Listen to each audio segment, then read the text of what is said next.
आप सभी को मेरी राम राम। आज श्री रामचरितमानस के बालकांड से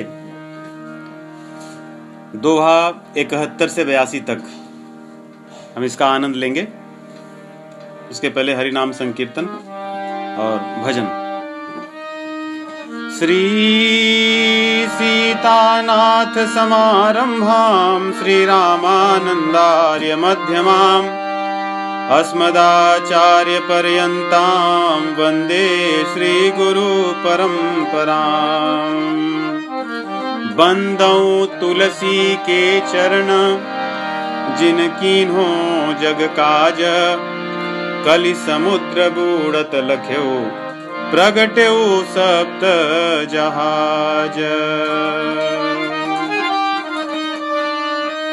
श्री राम जय जय राम। श्री राम जय जय राम।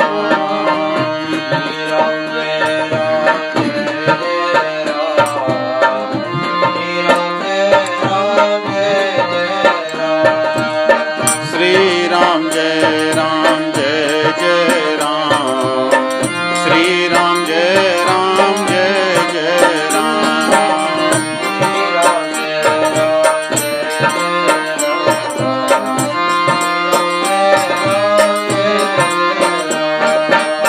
सीताराम जय सीताराम। सीताराम जय सीताराम।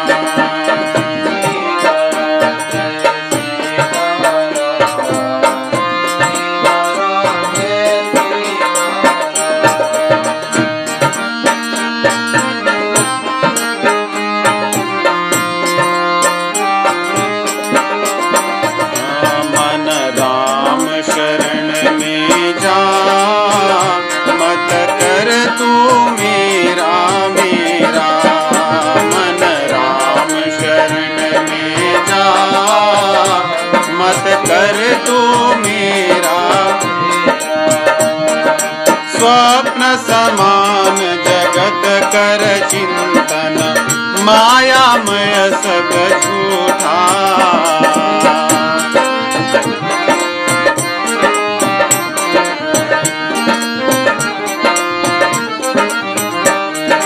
पत्नी सुत परिवार राम बिन नाता मृषाय अनूठा।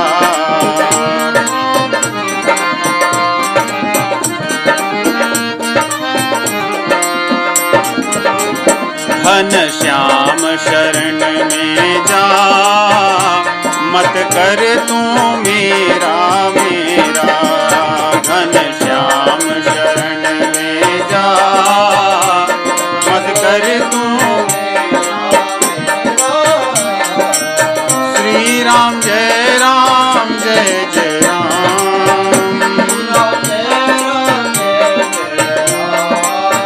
सीताराम जय सीताराम।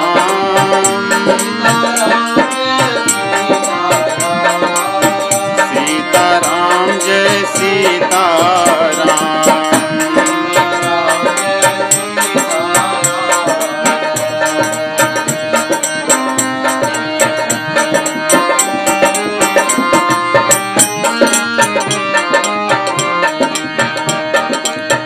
जब तक कुछ भी पास है तेरे सभी तभी तक तेरे।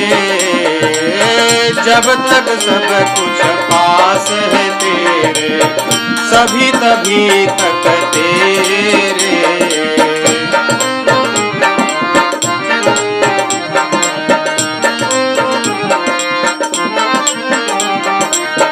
लख निष्किंचन तुझे तजेंगे शत्रु सरिस ये डेरे।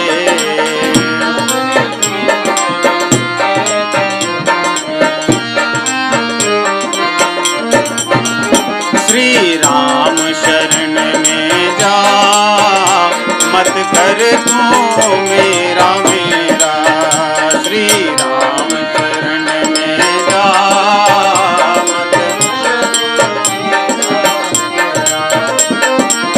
श्री राम जय जय राम।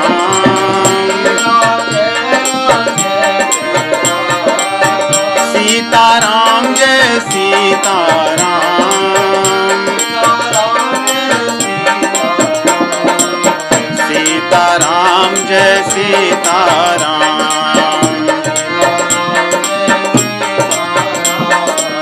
सीताराम जय सीताराम।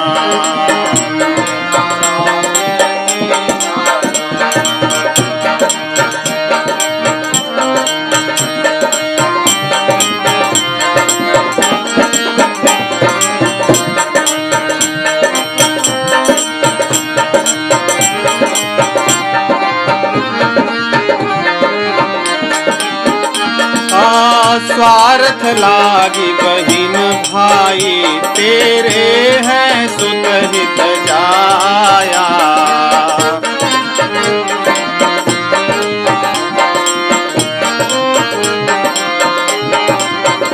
आ गए स्वार्थ छोड़ेंगे तुमको, श्वान समान निकाया।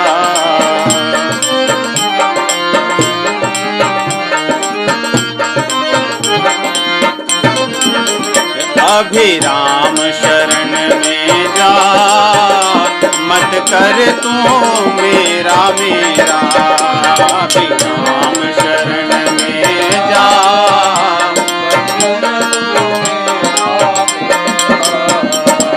श्री राम जय राम, श्री राम जय जय राम।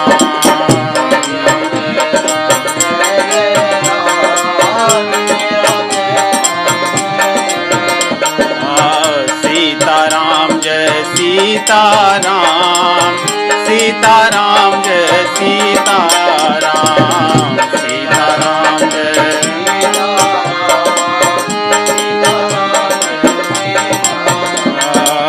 सीताराम जय सीताराम, सीताराम जय सीताराम।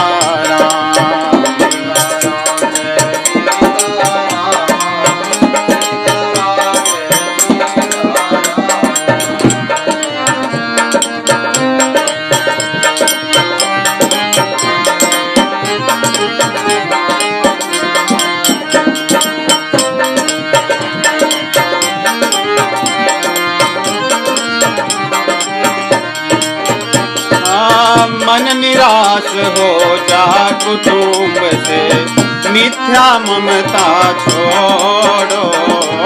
मन निराश हो जा कुटुंब से, मिथ्या ममता छोड़ो।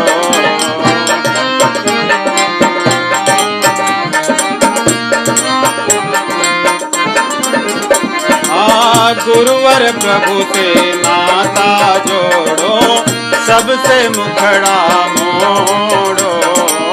गुरुवर प्रभु से नाता जोड़ो, सबसे मोड़ो।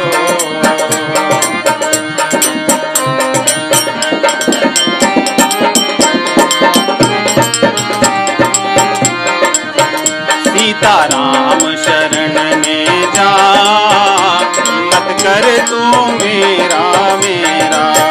सीताराम शरण में जा, मत मन राम शरण में जा, मत कर तू मेरा मेरा। मन राम शरण में जा,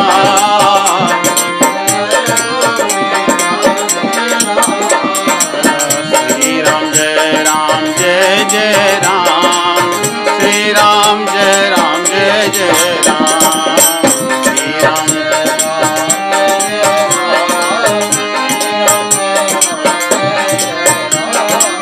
श्री राम जय जय राम, श्री राम जय जय राम।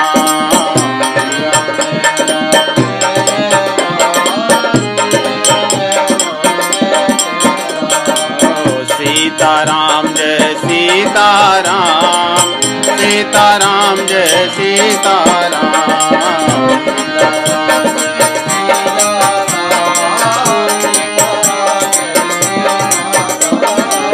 सीताराम जय सीताराम, सीताराम जय सीताराम।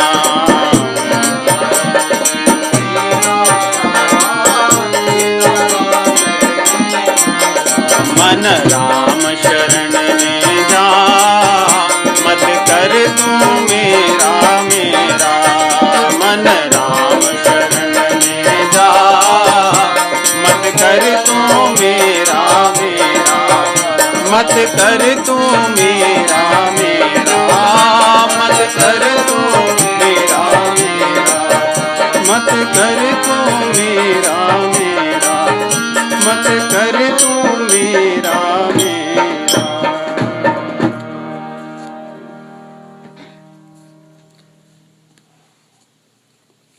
माता पार्वती जी का हिमालय और मैना के यहाँ जन्म हो चुका है, और उनके जन्म के पश्चात नारद मुनि आते हैं। उनकी हस्त रेखाओं को देख करके उनके माता पिता को उनके सभी गुणों के बारे में बताते हैं, और माता पिता की जिज्ञासा उठती है कि बिटिया का विवाह कहाँ होगा। तो कहते हैं कि यही एक चीज मुझे गड़बड़ दिख रही है आपकी बिटिया के हाथ में, कि इसका विवाह एक ऐसे व्यक्ति से होगा जिसके न घर होगा न उसके कुल का पता होगा, जिसके मन में वैराग्य की भावना होगी, जो पारिवारिक जीवन से विरक्त होगा, जिसके वस्त्र दिगंबर होंगे अर्थात बिना वस्त्र के रहेंगे, जिसकी जटाएं बड़ी भयंकर होंगी, जिसके गले में हाथ में पैर में सर्प की मालाएं और कंगन होंगे।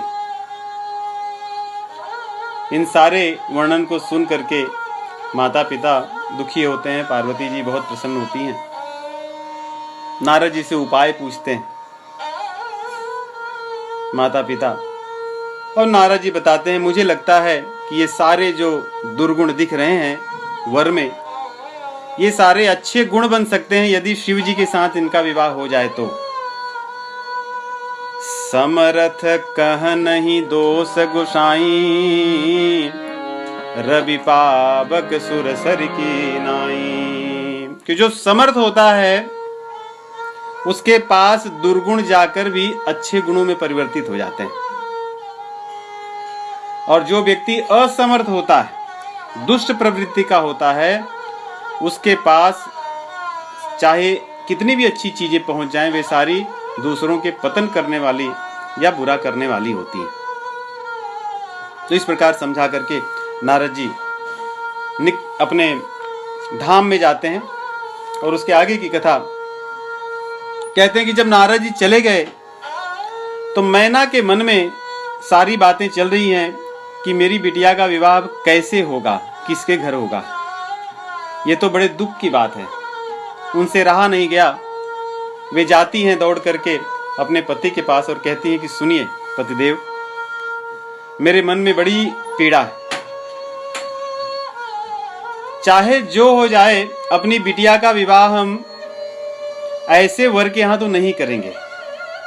अगर जीवन भर मेरी पुत्री को कुंवारी रहना पड़े तो मुझे वो अच्छा लगेगा, परंतु ऐसे वर के यहाँ विवाह करना मेरी तनिक भी इच्छा नहीं है। और तो और यदि हम वहाँ विवाह कर भी देंगे ऐसे वर के यहाँ, तो सब लोग हमारी निंदा करेंगे, हम पर हंसेंगे कि देखो हिमालय ये पर्वत है, इनकी बुद्धि भी जड़ पर्वत की तरह ही है, इन्होंने इतनी सुंदर बिटिया का विवाह किसके साथ कर दिया। तो वैसे भी हमारी हंसी होगी।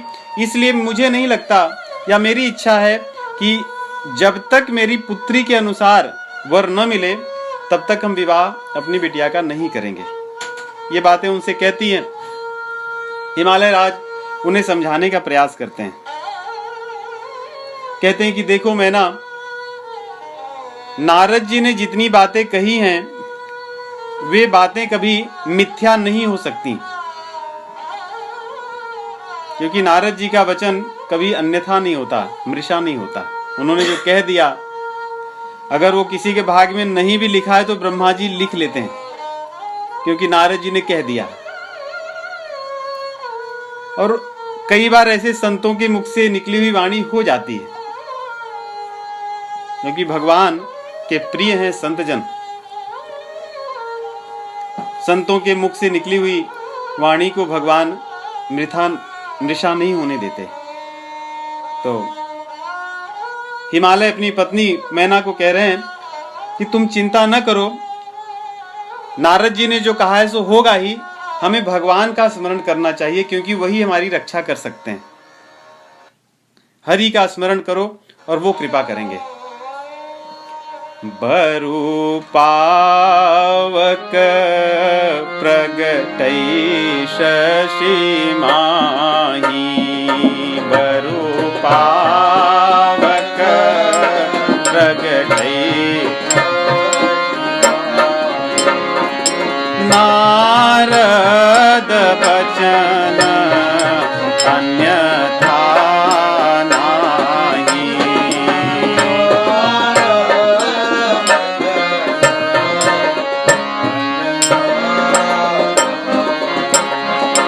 प्रिया सोच परिहर हो सब,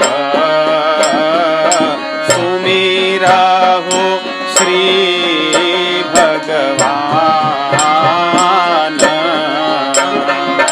पार्वती निरमय हो जही,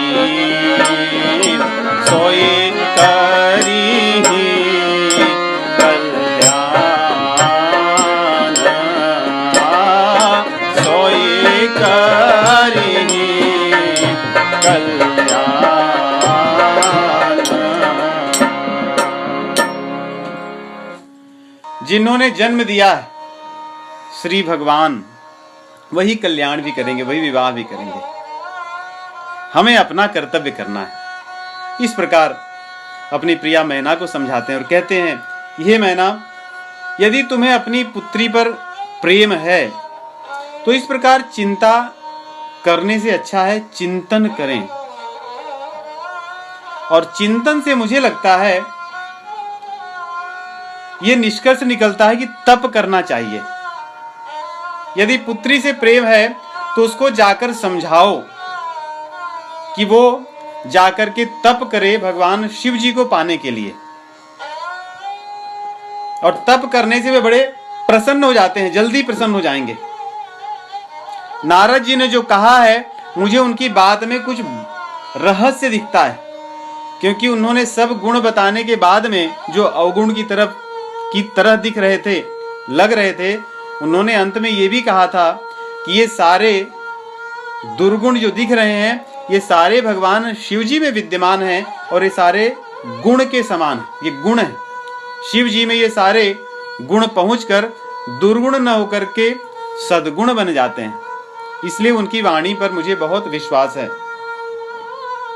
इसलिए हमें पुत्री को समझाना चाहिए कि वो जाकर के तप करे। पति की बात को सुनकर के मैना बहुत प्रसन्न होती है, उनके मन में या उन्हें ढांढस बंधता है और तुरंत दौड़ करके पार्वती जी के पास जाती है। यहाँ पर देखिए, पार्वती जी जगत जननी है और उन्होंने देखा कि मेरी माता जब आई हुई हैं तो उन्होंने माता जी को पहले ही जाकर के कहा कि हे मां, मैं एक स्वप्न देखी हूं और स्वप्न ऐसा देखा कि एक सुंदर, बहुत श्रेष्ठ, बहुत पढ़े लिखे विद्वान ब्राह्मण मुझे स्वप्न में आए और वो मुझे कहते हैं कि हे पार्वती, तुम जाकर तप करो, तप करने से तुम्हारा कल्याण होगा।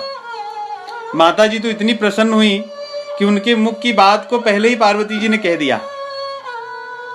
उन्होंने इसको अच्छा संकेत माना कि जिस कार्य के लिए मैं आई थी, पुत्री ने उसको स्वप्न में देखा और स्वप्न में ब्राह्मण देवता के दर्शन हुए। स्वप्न में ब्राह्मण का दर्शन हो, स्वप्न में संत का दर्शन हो, स्वप्न में मंदिर का दर्शन हो, सज्जनों का दर्शन हो, ये बहुत बड़ी भगवान की कृपा होती है। हम यदि चिंतन करें सज्जनों का, संतों का, तो स्वप्न में वो आते हैं। भगवान का चिंतन करें तो भगवान स्वप्न में कुछ न कुछ इस प्रकार के अपने संकेत देते हैं। तो पार्वती ने अपने स्वप्न की बात बताई। उनकी माता बड़ी प्रसन्न हुई, उनको उठाकर अपनी गोद में रख लिया और गदगद कंठ से वो कुछ कह नहीं पाई, उनको भेंटने लगी। जगत मा मातु सर्वज्ञ भवानी मातु सुखद बोली मृदुबानी मातु सुखद बोली सुनहि मातु में दीख अस सपना सुनाव तो ही सुंदर गौर सुबे प्रवर अस उपदेश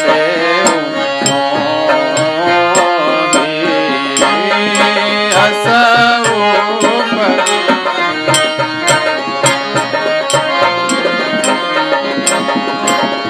ब्राह्मण देवता आकर के उनको क्या कह रहे हैं, बहुत सुंदर बात कह रहे हैं। और यहाँ पर तप की महिमा भी बताती हैं पार्वती जी। करही जाई तप शैल कुमारी नारद कहा सो सत्य विचारी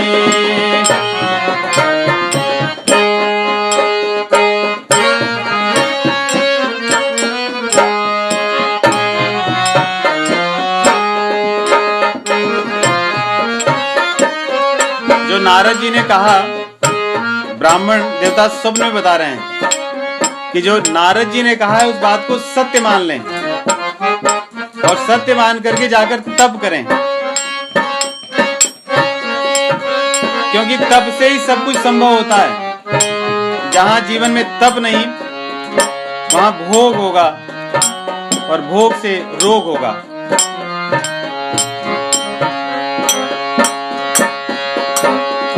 तप बल रचई प्रपंच विधाता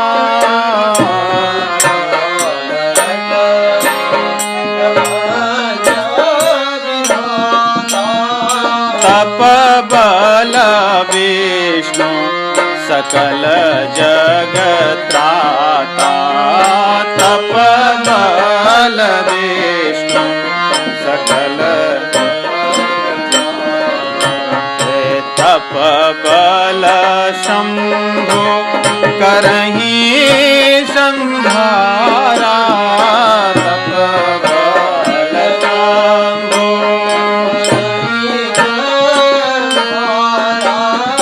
तप बल शेष धरई महि भारा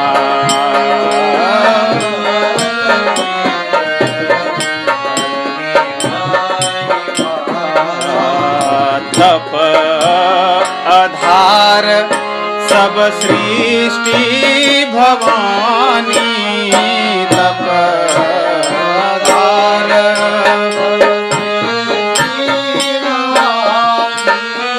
करहि जाय तप अस जिया जानी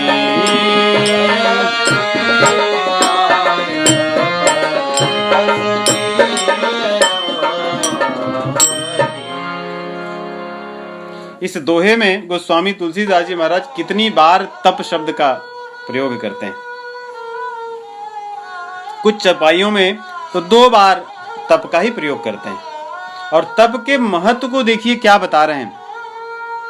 कह रहे हैं कि विष्णु भगवान भी तप करते हैं, तभी तो संपूर्ण जगत का पालन कर पाते हैं। तप के कारण ही ब्रह्मा जी सृष्टि की रचना कर पाते हैं, और तप यदि न हो तो भगवान शिव संहार नहीं कर सकते। इस संपूर्ण ब्रह्मांड को अपने शीश पर धारण करने वाले शेषनाग इसलिए सक्षम है क्योंकि वे तप करते हैं। कहते हैं पूरी सृष्टि में जो कुछ भी दिखता है, जो कुछ भी सामर्थ्य है, वह केवल तप से ही है। तो यहाँ पे तप का महत्व बताते हैं। और ब्राह्मण देवता कहते हैं कि हे भवानी, इसलिए जाकर तुम तप करो, तप से तुम्हारी इच्छा पूर्ण हो जाएगी। ये बात जब माता मैना जी सुनती हैं, बड़ी प्रसन्न होती हैं। माता पिता एक तरफ तो बहुत प्रसन्न है कि चलो बिटिया ने जो स्वप्न देखा, जो नारद जी ने कहा, एकदम वही बात मिल रही है, तो जाकर के तप करें। तो जो नारद जी ने कहा है कि भगवान शिव जी के साथ विवाह होगा, हो जाएगा। दूसरी ओर उनके मन में पुत्री से वियोग का दुख है कि अब ये हमसे दूर चली जाएगी और छोटी सी है, तप करने जा रही है, इसलिए मन में दुखी हुए, परंतु कैसे भी उनको दुखी मन से विदा किए। और मन में उनके व्यथा थी। उसी समय वेदशिरा मुनि आते हैं, क्योंकि ये सारे मुनि लोग पार्वती जी के जन्म के पश्चात उनके आसपास ही अपने आश्रम बनाए थे। जब उन्होंने देखा कि माता पिता बड़े दुखी हैं, तो आए। उन्होंने पार्वती के बारे में या उनकी महिमा बताई कि आपके घर तो जन्मी है, लेकिन ये भगवान की शक्ति है, ये माया है, ये जगत जननी है, इसलिए ये अपनी लीला जो कर रही हैं, या आप अपने ऊपर आप इनकी कृपा समझिए, इससे दुखी ना होइए। ये वेदशिरा मुनि, भागवत पुराण में आता है, ये भृगु के जो पुत्र थे विधाता के बेटे थे प्राण, और प्राण के ये बेटे हैं वेदशिरा मुनि जी। तो वे आकर के समझाते हैं, माता पिता संतुष्ट होते हैं कि चलो बिटिया अब मेरी तप करने गई है। अब यहाँ पे जाकर के वो तप जो करती हैं उसका वर्णन गोस्वामी जी लिखते हैं कि बहुत घोर तप उन्होंने किया, भगवान शिव जी के चरण कमलों को ध्यान करके कि मैं तुम्हें ही पाने के लिए इस तप को कर रही हूं। उनकी दृष्टि भगवान के चरण कमल में ही थी। अपनी देह को उन्होंने देह की स्मृति विसार दी।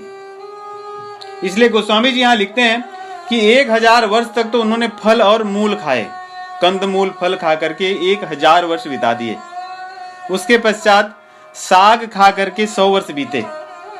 कुछ दिन उन्होंने केवल जल और वायु को ग्रहण किया और कुछ नहीं खाया। कुछ दिन उससे भी अधिक तप किए, अर्थात कभी एक पैर पर खड़े होकर के, कभी कई दिनों तक श्वास को रोक करके, अपने प्राण वायु को निग्रह करके, इस प्रकार उन्होंने कठोर तप किए। उसके पश्चात गोस्वामी जी लिखते हैं कि 3000 वर्ष तक उन्होंने बेल पत्ते जो भूमि पर गिरे थे, वो भी सूखे हुए थे, उनको खा करके 3000 वर्ष बिताए। और इस प्रकार उन्होंने इतना कठिन तप करने के बाद वो जो सूखे पत्ते थे उनको भी खाना छोड़ दिया। जो पत्ते होते हैं पर्ण, जो सूख जाते हैं, उन्हें जो पत्ते हैं उन्हें पर्ण कहा जाता है।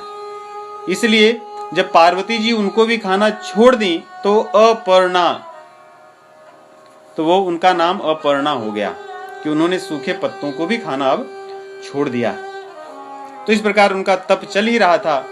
इनके तप को देख करके आकाशवाणी होती है।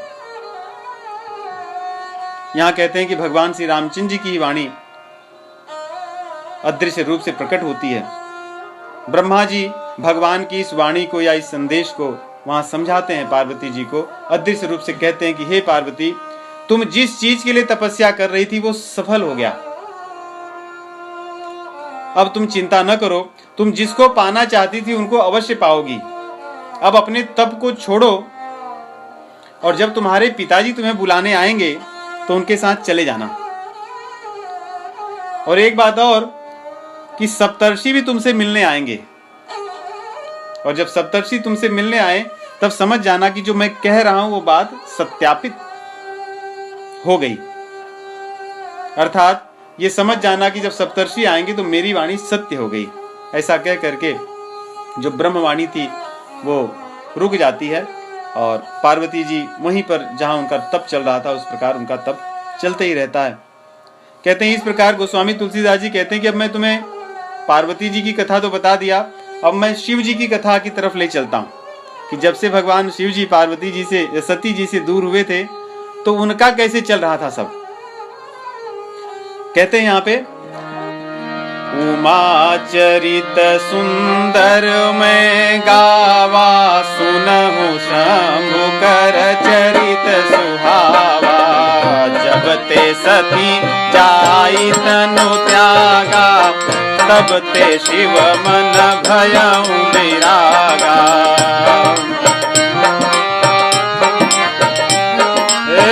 जपहि सदा रघुनायक नामा, जहाँ तहाँ सुनहि राम गुण गामा।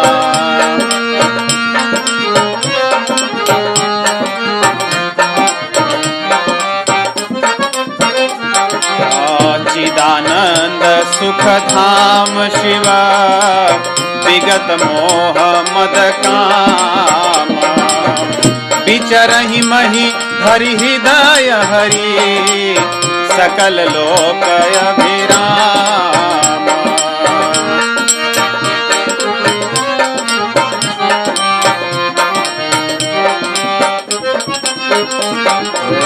कतहु मुनिन उपदेश ही ज्ञाना, कतहु राम गुण करहि बखाना। यद्यपि अकाम तदपि भगवाना, भगत बिरह दुख दुखित सुजाना।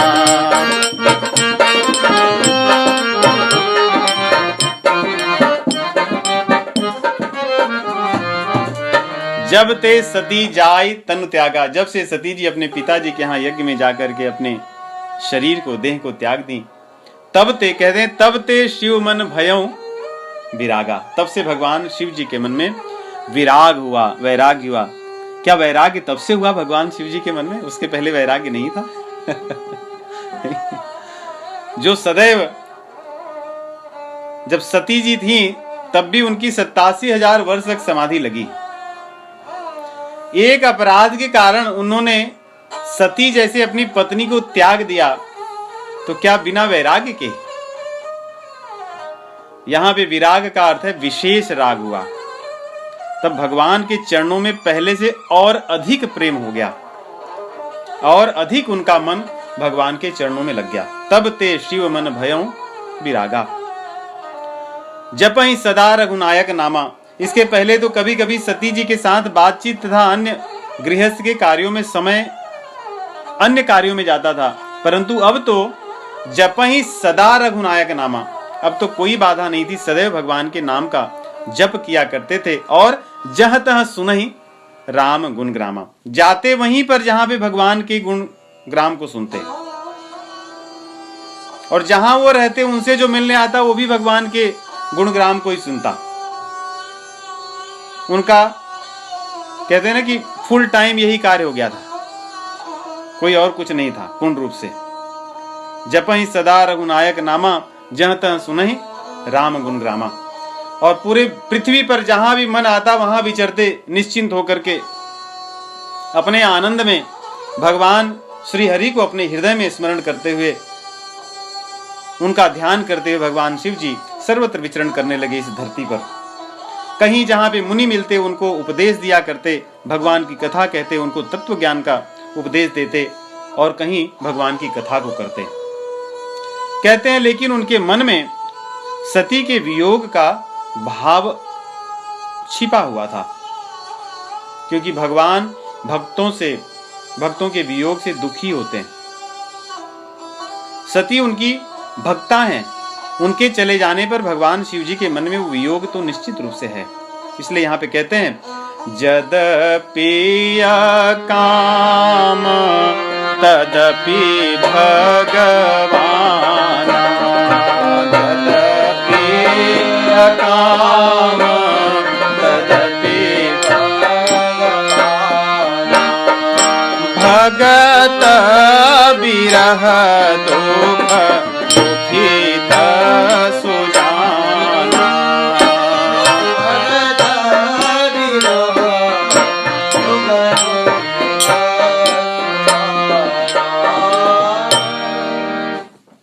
वे निष्काम हैं, उन्हें कोई कामना नहीं है, कुछ भी उनकी इच्छा नहीं है, परंतु भगवान है।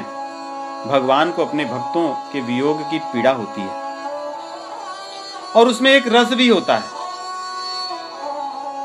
इसलिए हम भगवान श्री रामचंद्र जी की लीला देखें या भगवान श्री कृष्णचंद्र की लीला को देखें, इसमें जो विरह प्रेम है यही बहुत अधिक समय तक रहता है। भगवान श्री कृष्ण की लीला में देखें, उन्होंने ब्रज को छोड़ दिया तो छोड़ दिया, फिर गए नहीं, वो जो विरह प्रेम था वो बढ़ता रहा ब्रजवासियों के मन में। जो ब्रिज के लोग थे उनका जो प्रेम सर्वोपरि इसीलिए क्योंकि वो विरह प्रेम है भगवान के लिए।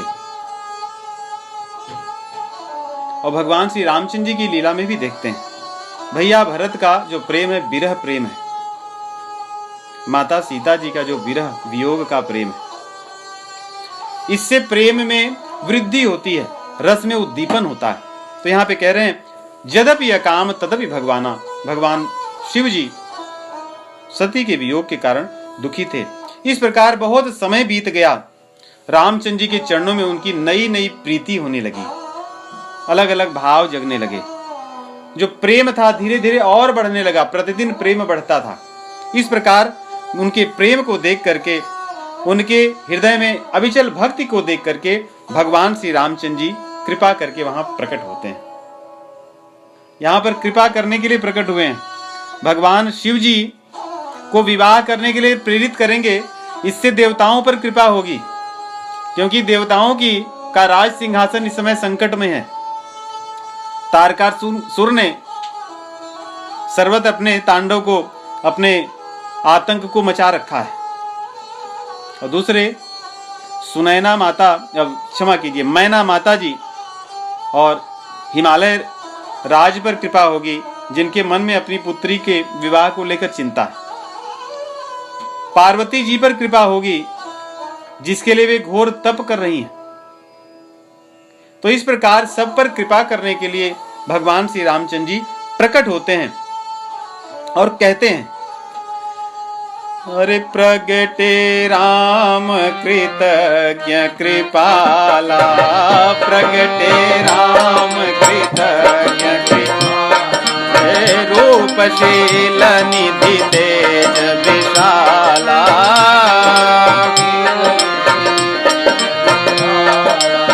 बहु प्रकार शंकर सराहा, बहु प्रकार शंकर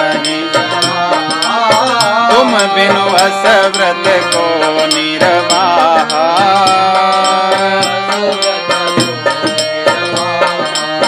बहु विधि राम सिमहि समुझावा,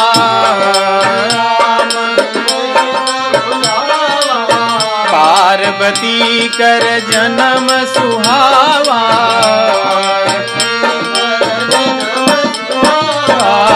पार्वती कर जन्म सुहावा।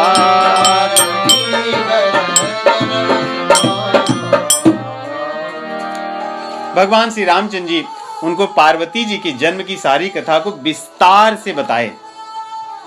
पार्वती जी जो तप कर रही उसको बताए, उनको याद दिलाया कि सती जी जो हैं वही पार्वती बनकर आपके कारण आई हैं, क्योंकि जब अपने शरीर को त्याग रही थी तो उन्होंने मुझसे प्रार्थना किया था। जब अपने शरीर को त्याग कर रही थी तो उन्होंने प्रार्थना की थी भगवान से कि मरती सती मरत हरिसन बर मांगा, जन्म जन्म शिवपद अनुरागा। कि सती मरते समय मुझसे प्रार्थना की थी, भगवान कह रहे हैं, और लेकिन मांगी थी आपके चरण में प्रेम। इसलिए वो उनकी कथा को भगवान श्री रामचंद्र जी समझाते हैं और उसको सुन करके भगवान शिव जी दुविधा में पड़ जाते हैं कि एक तरह तो मेरा आनंद चल रहा है, नित नय होई राम पद प्रीति, दिन प्रतिदिन भगवान के चरण कमलों में मेरा प्रेम बढ़ते जा रहा है। अब ये आकर के उसमें एक रोक लगा रहे हैं, कह रहे हैं कि फिर से विवाह करो। एक बार तो सती जी के साथ इस तरह हो चुका मेरा, अब फिर मैं विवाह करूं, अब फिर पता नहीं क्या होगा। फिर से वो परीक्षा लेने दौड़े, क्योंकि जब जब आपकी लीला होगी तो फिर मैं आपके दर्शन करने आऊंगा, फिर उनके मन में विमोह होगा, फिर आपकी परीक्षा लेने जाएंगी, फिर मैं उनको त्यागूंगा। इस प्रकार अपने विचारों को भगवान रख रहे हैं। इसलिए यहाँ पे रामचंद्र जी और शिव जी की चर्चा लंबी चलती है। रामचंद्र जी भगवान शिव जी को बार बार समझाते हैं और कहते हैं कि अब मेरी विनती सुन लो, यदि तुम मुझको प्रेम करते हो तो, मेरे चरण कमलों में यदि तुम्हारा प्रेम है तो मेरी विनती को सुन करके जा करके शैलजही पर्वत के पुत्री से विवाह करो। पहली बात तो सती जी दक्ष की पुत्री थी। दक्ष बड़े अहंकारी थे, इसलिए उनका गुण थोड़ा पुत्री में आ गया था, इसलिए उनके मन में भी संशय हुआ था। परंतु अब शैलजा हैं, पर्वत की बिटिया हैं। पर्वत की बुद्धि थोड़ी जड़ होती है, कोई ज्यादा सोचता नहीं, या कभी कभी जड़ बुद्धि हो तो जो आप कह दो आदमी करता है, चलो ठीक है। तो इस बार वो परीक्षा नहीं लेंगी, आप जो कहोगे उसको मान लेंगी। इसलिए जाकर के शैलजा से या शैल पुत्री से विवाह करो, ये मैं आपसे मांग रहा हूं कुछ। अब भगवान शिव जी को बहुत संकोच होता है कि प्रभु मुझसे मांग रहे हैं। कह शिव जदपि उचित अस नाही, नाथ बचन पुनि मेट न जाहि। ये उचित नहीं है। क्या उचित नहीं कि आप मुझसे मांग रहे हो, परंतु आपका जो वचन है मैं उसको अवश्य करूंगा। क्योंकि सिर धरि आयसु करिय तुम्हारा, परम धर्म यह नाथ हमारा।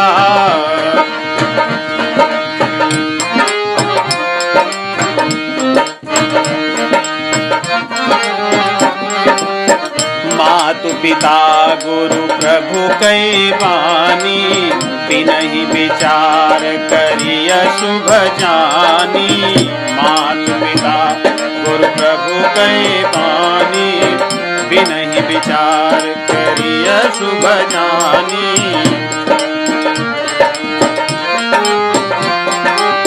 तुम सब भांति परम हितकारी, आज्ञा सिर पर नाथ तुम्हारी।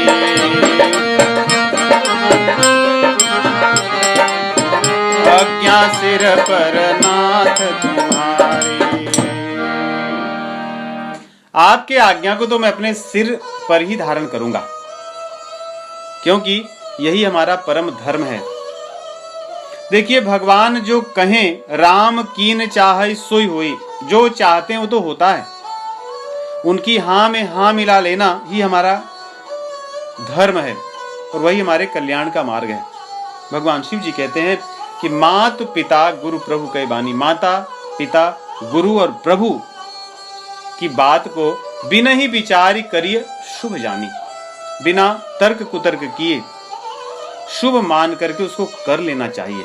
और आप तो मेरे माता भी हैं, पिता भी हैं। माता रामो मत पिता रामचंद्र, स्वामी रामो मत सखा रामचंद्र।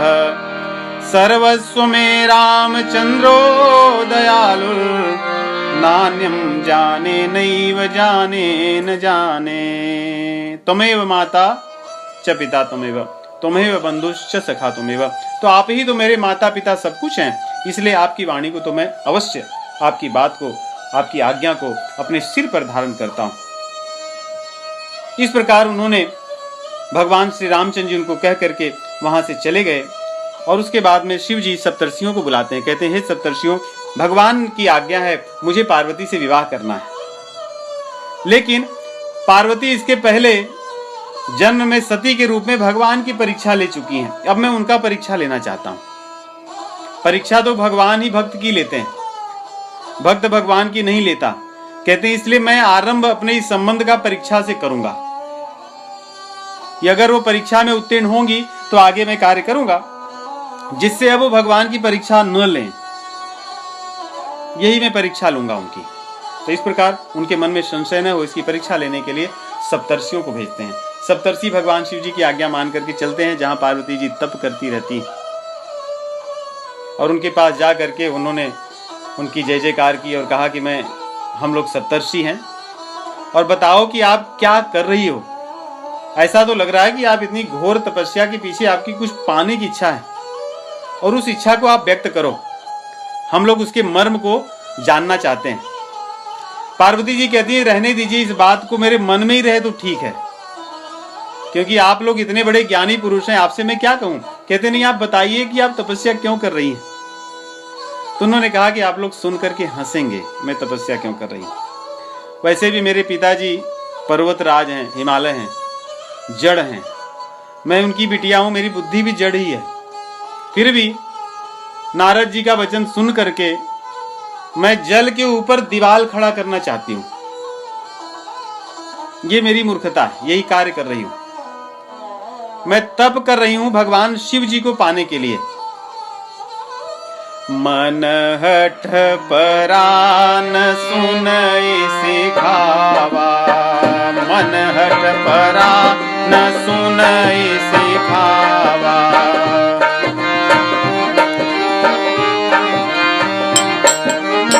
चहत बारी पर भीति उठावा, चहत बारी पर भीति उठावा।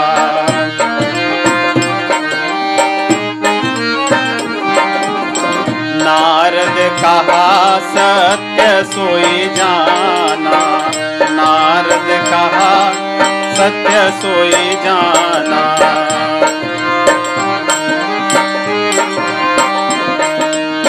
बिनु पंखन हम चहहि उड़ाना, बिनु पंखन हम चहहि उड़ाना।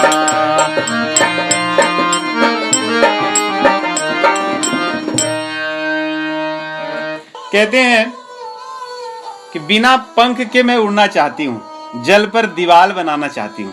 उन्होंने पूछा भाई ऐसा क्यों कर रही हैं आप, क्या बात है, आप ठीक ठीक से कहिए, मर्म क्या है। कहती मर्म यही है कि शिव जी को अपना भरतार बनाना चाहती हूं। भरतार का अर्थ होता है भरता, जो आपका पालन करे, जो आपको संसार से पार कराए।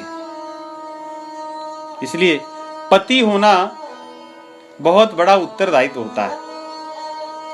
पत्नी भवसागर से तर जाए, इसके लिए पति को सारे प्रयास करने चाहिए। यही उसका धर्म है, कर्तव्य है। जो पति इस कर्तव्य को नहीं करते वे नरकगामी होते हैं,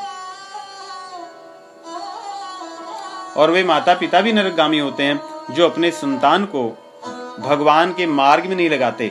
मानव शरीर में यही बड़ी जिम्मेदारी होती है,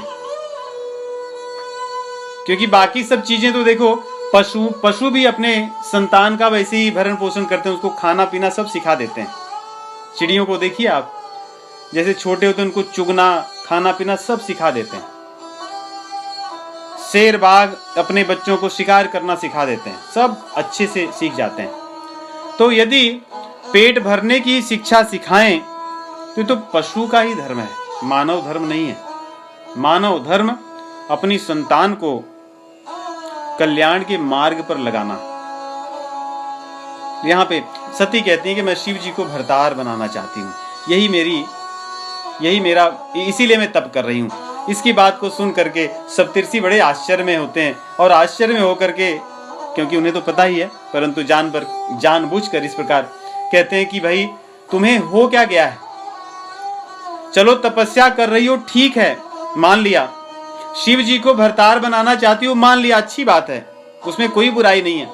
लेकिन बात किसकी मान रही हो, वो बड़ी बात है, नारद जी की। कहते हैं क्या तुम्हें सच में ये नहीं पता कि नारद जिसके घर बसाने में लग गए, उसका घर वास्तव में बसता नहीं, वो तो नष्ट हो जाता है। क्या तुम्हें दक्ष के पुत्रों की कथा नहीं पता है? दक्ष के 10,000 पुत्रों को जिसने विरक्त के मार्ग में ढकेल दिया, और दक्ष बेचारे दूसरी बार पुनः हजारों पुत्र जब उनके जन्मते हैं, उनको फिर से जिसने वैराग्य का ज्ञान दे करके घर से बाहर निकाल दिया, और दक्ष बेचारे इसी कारण क्रोध में आकर के नारद जी को श्राप दिए, जिसके कारण नारद जी कहीं रुकते नहीं। दक्ष ने कहा कि मेरा घर तो चलो भाई व्यर्थ हो गया, नष्ट हो गया, तुम किसी के यहां रुक ही नहीं सकोगे शिक्षा देने के लिए, कम से कम दूसरों का घर बचा रहेगा। दूसरा उन्होंने कहा, क्या चित्रकेतु के बारे में नहीं जानते? चित्रकेतु को पहले संत अंगिरा मुनि के साथ मिल करके इन्होंने उनको संतान दिया, और उसके बाद उस संतान जब शरीर छोड़कर चले गया तो वहां पर जाकर उपदेश भी दिए, उनका भी घर नष्ट किया। जो उनका पहले तो दुख एक ही था कि पुत्र नहीं है, बाद में पुत्र होकर पुत्र नष्ट हो गया। ये इन्हीं की तो सब ज्ञान की बात थी, इन्होंने तो जाकर के वहां पे सारी लीलाएं की थी। तो मुझे तो नहीं लगता किसी व्यक्ति का घर इन्होंने बसाया हो, तो तुम्हारे घर बसाने में कैसे लग गए? क्या तुम्हारे माता पिता ने भी तुम्हें नहीं समझाया? इस प्रकार जब नारद जी के बारे में कहते हैं तो सती को दुख होता है। और इतना ही नहीं, सप्तर्षि यहां भी नहीं रुकते, आगे कहते हैं चलो ठीक है, नारद जी ने तुम्हें शिक्षा भी दी, तो किससे विवाह करने के लिए? शिव जी से। क्या ऐसा अच्छा गुण तुमने शिव जी में देखा जिसके लिए विवाह करने को उद्यत हो गई हो? और आपके माता पिता भी आपको भेज दिए। निर्गुण नीलज कुबेश कपाली अकुल अगेह दिगंबर ब्याली, जिसके शरीर पे न कोई ढंग का कपड़ा है, न किसी ढंग का घर है, न कोई आभूषण है, सर्पों को लपेटे बैठा है, जो निर्लज्ज है, कोई लज्जा नहीं, जहां मन में आए वहीं बैठे हैं, किसी के सामने भी वही वस्त्र धारण किए हैं। तो ऐसे व्यक्ति के साथ विवाह करने के लिए तुम्हें उन्होंने सिखाया तो ठीक है, लेकिन तुम मान कैसे गई? तुम्हें मानना नहीं चाहिए था। और चलो मान लो अगर शिव जी के साथ तुम्हारा विवाह होगा भी, तो क्या तुम शिव जी के बारे में नहीं सुनी हो? सती की उन्होंने क्या दुर्दशा की? सती को उन्होंने इतना कष्ट दिया कि एक छोटे से अपराध के कारण उन्होंने मन से त्याग दिया। 87,000 वर्ष तक समाधि में बैठे रहे, बातचीत ही नहीं किए, और जब आंख खुली तो हालचाल भी नहीं पूछे, बोले राम नाम शिव सुमिरन लागे। समाधि के बाद जगने पर भी समाधि की तरह ही रहने लगे। जब पिताजी के यहाँ जाने लगी तब भी मना किए, और जब चली गई तब भी उनके साथ नहीं गए, उनकी रक्षा नहीं किए।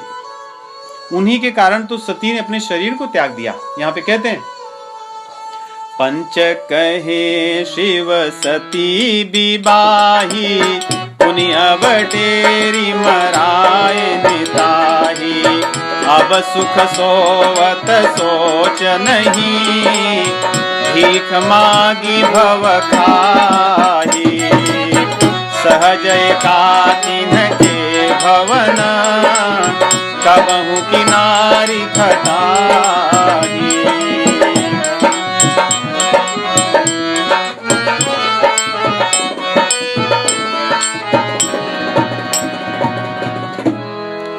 जो सहज रूप से एकांत में रहने वाला, जिसको एकांत प्रिय है, अर्थात जो वैराग्य में रहने वाला, उसके यहाँ कभी स्त्री कोई टिक सकती है? स्त्री तो वहां टिकती है जहां थोड़े बुद्धिमान लोग हों, जिसको आजकल की भाषा में कहते हैं स्मार्ट, जो स्मार्ट होगा। नहीं तो शिव जी जैसे व्यक्ति के यहाँ कौन अपनी पुत्री को विवाहेगा? और तुम्हारे मन मस्तिष्क को क्या हो गया? उनके यहाँ कोई स्त्री टिकने वाली नहीं है। एक तो थी, उसको उन्होंने मरवा डाला, और मरवाने के बाद भी उनकी स्थिति देखो कि मस्त आनंद में भीख मांगकर खा रहे हैं और घूम रहे हैं। कोई चिंता भी नहीं दिखती कभी कि आदमी कभी दुखी हो कि हाँ मेरी पत्नी थी, उसके साथ ऐसा हो गया, तो इसके साथ विवाह करने की तुम्हें क्यों सूझी है?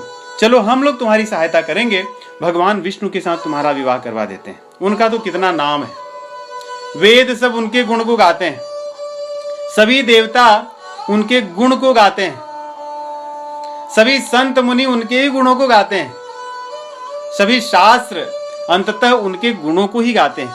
उन्हीं के यहाँ उन्हीं को समर्पित होने के लिए कहते हैं।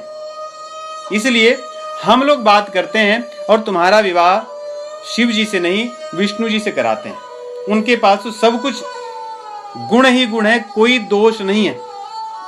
यहाँ पे कहते हैं बड़ा सुंदर, दूषण रहित सकल गुण राशि, श्रीपतिपुर बैकुंठ निवासी। असबरु तुम ही मिलाऊ बयानी, सुनत बिहसी कह बचन भवानी।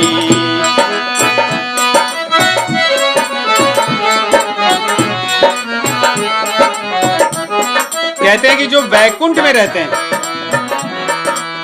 और जो श्री के पति हैं, जो श्रेष्ठ लक्ष्मी जी हैं, वे भी जिनके चरणों की दासी हैं, ऐसे भगवान विष्णु से तुम्हारा मैं विवाह करा दूंगा, मिला दूंगा, चिंता मत कीजिए। उनकी बात को सुन करके पार्वती जी उनको किस प्रकार उत्तर देती हैं? सत्य कहे ओ गिरि भवतनु एहा, हठ न छोट छोटे बरु देहा।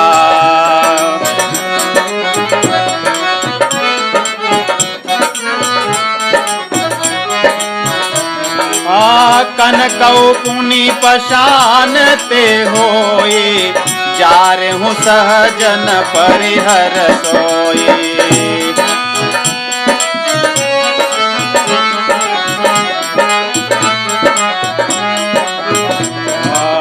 नारद बचन न मैं परिहरऊं, बसऊं भवन उजरे नहीं डरऊं।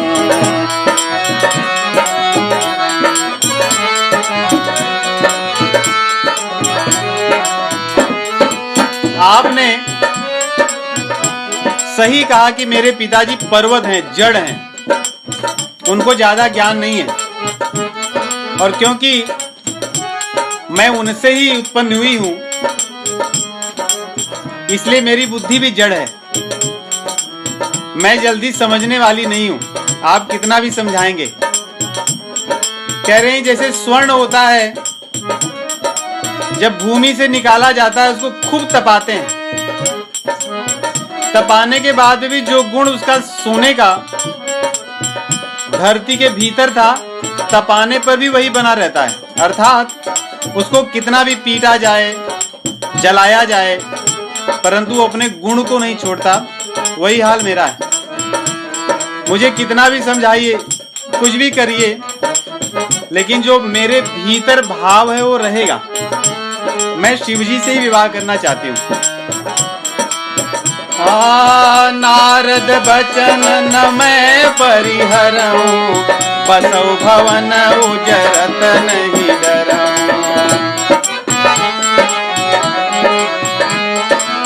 मेरा भवन बसे या उजड़ जाए, मुझे कोई चिंता नहीं है, मुझे डर ही नहीं है। लेकिन मैंने एक चीज सुना है कि नारद जी जो कहें वो होगा, और वे मेरे गुरु हैं। गुरु के वचन को कभी नहीं छोड़ना चाहिए। यहाँ पे सिद्धांत बताते हैं, देखिए, ये हमें स्मरण करना चाहिए। बहुत बड़ा सिद्धांत है आध्यात्मिकता में। यही एक सिद्धांत है जिससे भगवान को हम पा सकते हैं। और इसी सिद्धांत के न मानने के कारण हम जप भी करते हैं, कीर्तन करते हैं, सत्संग करते हैं, भजन करते हैं, पाठ करते हैं, परंतु हमारे आचरण में परिवर्तन न होने का कारण केवल यही है। बहुत सुंदर चौपाई है। गुरु के वचन प्रतीति न जेहि, गुरु के वचन प्रतीति न जेहि, गुरु के वचन प्रतीति न जेहि। जिनको गुरु के वचनों में विश्वास नहीं, उन्हें कभी स्वप्न में भी सुख समृद्धि नहीं मिल सकती, शांति नहीं मिल सकती। गुरु के वचन प्रतीति न जेहि, गुरु के वचन प्रतीति न। सपने हो सुगम न सुख सिद्धि तेहि, सपने हो सुगम न सुख सिद्धि तेहि, सपने हो सुगम न सुख सिद्धि तेहि, सपने हो सुगम न सुख सिद्धि तेहि। क्योंकि गुरु के वचन में यदि विश्वास न हो तो स्वप्न में भी किसी को सुख और सिद्धि नहीं मिल सकती। तो मैंने जो तप किया है गुरु के वचन में विश्वास करके किया है, इसलिए सिद्धि तो मुझे मिलनी है। यही उनके कहने का भाव है। मैंने विश्वास करके तप किया है, इसलिए नारद जी ने जो कहा था सो होगा। उन्होंने कहा है कि शिव जी के साथ मेरा विवाह होगा, सो होगा। इसलिए विष्णु जी निश्चित रूप से सभी गुणों के धाम हैं, परंतु मेरा मन तो शिव जी के साथ रम गया है। अब मैं क्या करूं? महादेव अवगुण भवन, विष्णु सकल गुण धाम, जेहि कर मन रम जाहि सन, तेहि सन काम। जिसके साथ मन रम गया, मेरा काम तो बस उसी के साथ है। विष्णु जी निश्चित रूप से गुणों के धाम है, परंतु मैं विवाह भगवान शिव जी से ही करना चाहती हूँ। हाँ, यदि आप बहुत पहले मुझे मिले होते, नारद जी जब मिले थे उसके पहले, तो शायद ऐसी बात होती कि मेरे मन में ये भाव न बनता कि मुझे शिव जी के साथ ही विवाह करना है, परंतु अब देर हो गई है। लेकिन हाँ, ऐसा लग रहा है कि आप लोग भी मेरे जैसे हठी हैं। मैं तो हठ कर ही रही हूं, लेकिन आप भी अपने हठ को नहीं छोड़ रहे हैं, मुझे इतना समझाने का प्रयास कर रहे हैं। ऐसा लगता है कि विवाह कराना आप लोगों को अच्छा लगता है। कई लोग ऐसे होते नहीं, ढूंढते रहते हैं। पहले ऐसे होता था समाज में, संबंधियों में, कि लोग कुछ होते थे जिनको बहुत अच्छा लगता था। कहीं देखते थे अगर ये लड़का विवाह करने लायक हो गया, ये लड़की विवाह करने लायक होगी, तो अपने आप ही बहुत मेहनत करते थे, प्रयास करते थे, क्योंकि उनके अंदर भावना ही ऐसी होती थी। उन्हें अच्छा लगता था। और अच्छा कार्य है, अच्छे लोगों से विवाह करा देना, ये पुण्य का कार्य है। तो पार्वती जी कह रही, लग रहा है कि आपको ये कार्य करना अच्छा लगता है, तो संसार में कितने वर और कन्या पड़े हैं, क्यों नहीं आप जाकर वहां पर अपने समय को लगाएं। यहाँ समय व्यर्थ क्यों करते हैं?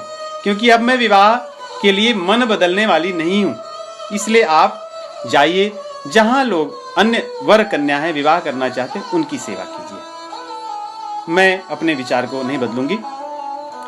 जन्म कोटि लगी रगर हमारी, जन्म कोटि लगी रगर हम,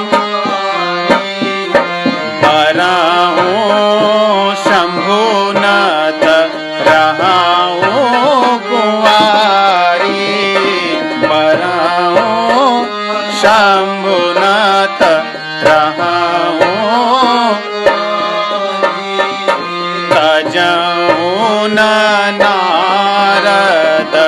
कर उपदेशो, तजाऊं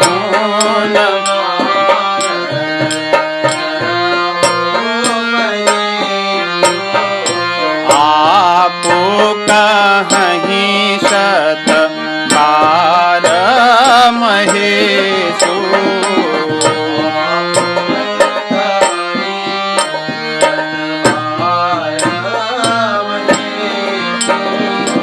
आपो कहीं शत बार महेशो,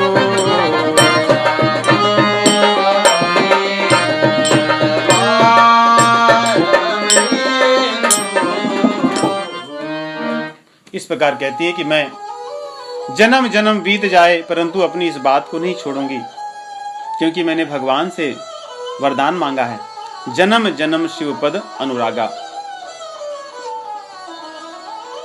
ऐसी बात जब कहती हैं तो जो सप्तर्षि थे वे उनको प्रणाम करते हैं और कहते हैं कि आप स्वयं जगदम्बा हैं, भवानी हैं, और भगवान शिव जी के साथ आपका अनादिकाल से संबंध है। और उनको प्रणाम करके वहां से चले जाते हैं। ये सप्तर्षि उसके बाद हिमवंत के पास जाते हैं और हिमवान को कहते हैं कि आपकी बिटिया का तपस्या पूर्ण हो गया है, उन्हें जाकर के अपने घर ले आइए। और जो जिस प्रयोजन से, जिस इच्छा से उन्होंने तप किया था, वो इच्छा निश्चित रूप से पूर्ण हो चुकी है। अब समय बीतने के बाद में आगे उनका विवाह भगवान शिव जी के साथ होगा, ऐसी व्यवस्था बन चुकी है।